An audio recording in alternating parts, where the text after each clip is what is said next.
Hello les Women Connecting, ici Chizou, votre nutritionniste holistique et coach en transformation féminine. Aujourd'hui, je suis avec une consoeur, peut-être, elle va vous expliquer, Paola, qui est une maman de 3 enfants et qui est donc coach et thérapeute. Paola, c'est à toi. Dis-nous-en un peu plus sur ton activité. Bonjour à toutes et merci Chizou de m'inviter dans cette entrevue. Eh bien, effectivement, je suis coach et thérapeute et comme tu disais, nous sommes un peu consoeurs puisque j'ai une formation en diététique et en alimentation vivante. Donc, effectivement, toute la partie alimentation est quelque chose qui me tient à cœur. Et si je suis parmi vous, c'est parce qu'effectivement, mon élan est d'accompagner les femmes, plus particulièrement. C'est en fait la plus grande partie de ma clientèle ou des personnes qui viennent à moi sont des femmes avec souvent une thématique liée à la parentalité. Mais pas que, parce qu'en fait, on n'est pas des tranches de saucisson. Donc, C'est une belle image, ça, le saucisson. Donc, du coup, tu vois, nous sommes un tout. Et en tant que femme, eh ben, effectivement, il y a la sphère familiale, la sphère parentalité qui est souvent très présente au moment où ça vient. Mais il y a tout le reste et il y a tout le reste. Et c'est très important de justement prendre en compte tout le reste parce que au final, que les femmes viennent à moi dans le cadre de la parentalité ou qu'elles viennent à moi dans un cadre enfin en tout cas annexe, au final, ça revient toujours à la même chose, c'est-à-dire de prendre en compte la globalité de ces domaines de vie pour qu'il y ait un équilibre. Donc, au final, quand les mamans, elles viennent pour une thématique autour de la parentalité, il y a la mise en avant de la relation parent-enfant et du comportement de l'enfant où il y a des choses qui, tu vois, comment dire, qui coincent un petit peu. Et bien sûr, je réponds à cette demande puisque c'est celle qui vient en avant, en premier. Ceci dit, je prends toujours en compte le fait de permettre à cette femme de revenir à elle-même, puisque au-delà d'être maman, eh bien, elle est avant tout une femme avec toutes ses facettes, maman, mère, épouse, amante, amie, professionnelle, et surtout revenir à elle sur qu'est-ce qui est important. Waouh, oui, ça c'est vrai que c'est important parce que souvent les mamans perdent un petit peu leurs repères et c'est en perdant leurs repères que ça se ressent ensuite dans leur vie personnelle et même professionnelle. Donc, je pense que les entrepreneurs qui vont nous regarder seront très très intéressés par tes services, ça c'est clair. Tu fais ça depuis combien de temps d'ailleurs? Alors maintenant, je fais ça depuis plus de 12 ans autour de la parentalité. Si je peux avoir un fil conducteur tout au long de ma vie et de mon activité professionnelle en particulier, j'ai identifié le fait que pour moi, c'était important d'expérimenter pour moi-même, tu vois, d'intégrer, puis après de transmettre.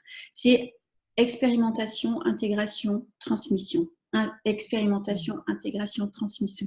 Donc en fait, effectivement, je suis moi-même, comme tu l'as souligné, maman de 3 enfants, dont un qui a un certain âge puisqu'il a 16 ans et demi. Et donc, forcément, le fait même d'expérimenter la maternité, la parentalité, etc., ça m'a amené, puisque c'est le fil conducteur de ma vie, à expérimenter beaucoup d'approches et de justement m'investir pleinement dans cette étape-là de ma vie.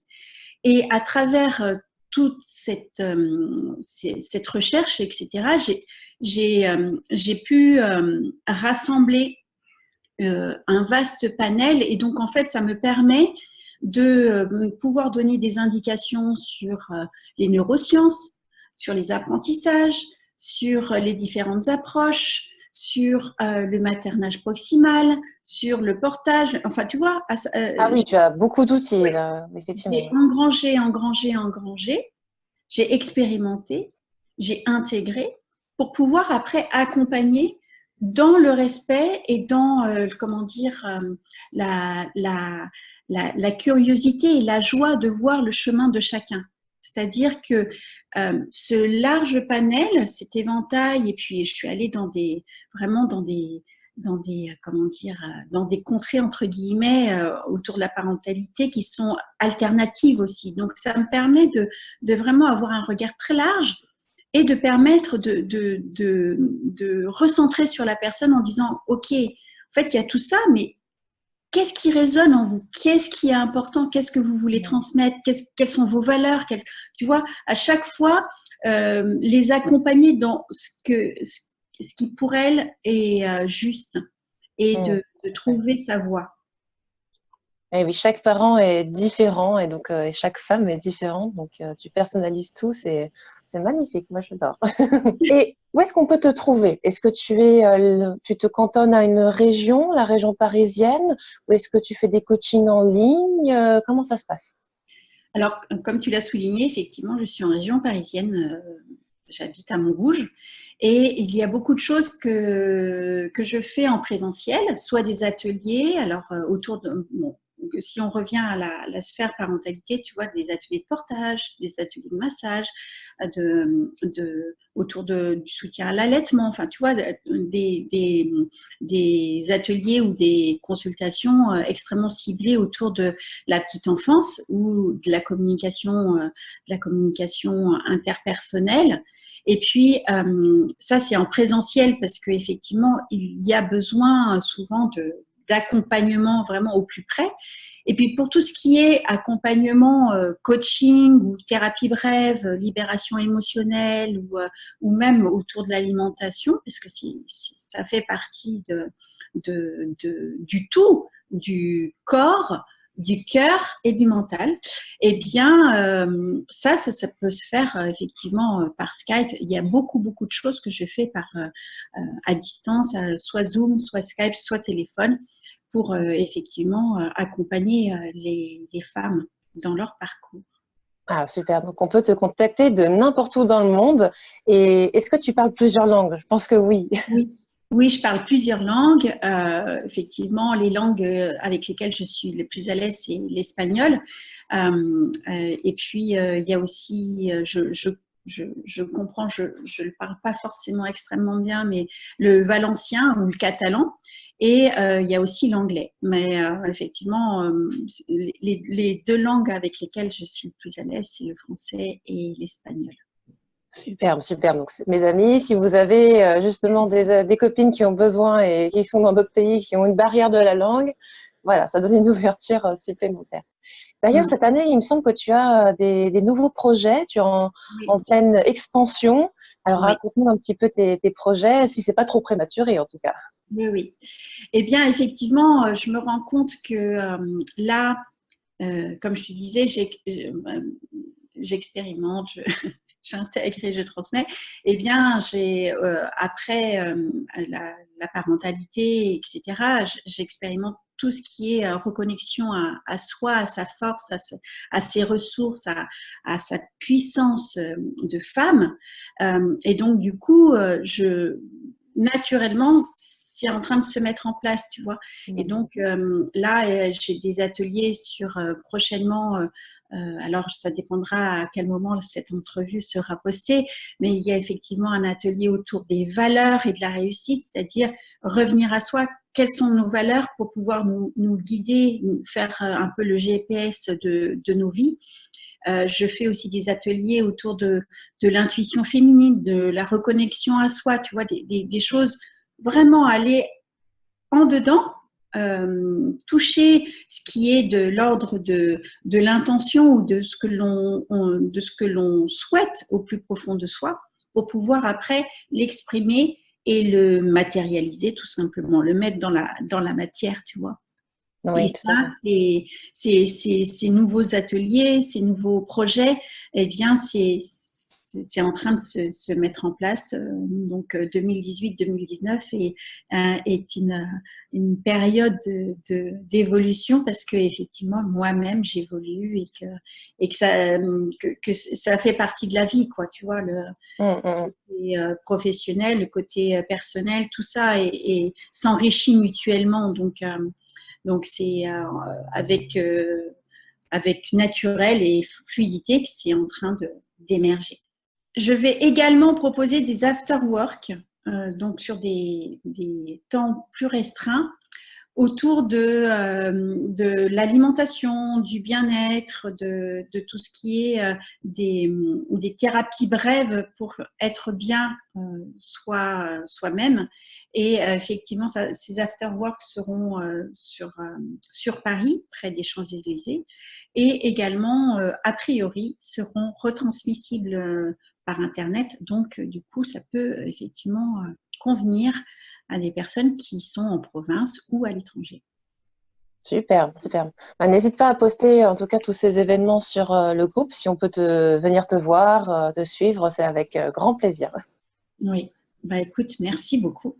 Merci de cette opportunité et puis merci de m'avoir accueillie dans ce groupe parce que vraiment je trouve que c'est chouette de voir toutes ces femmes avec toute leur richesse, leurs défis, leur réussite et de pouvoir s'enrichir comme ça mutuellement et voilà, d'avoir une sororité assez affichée et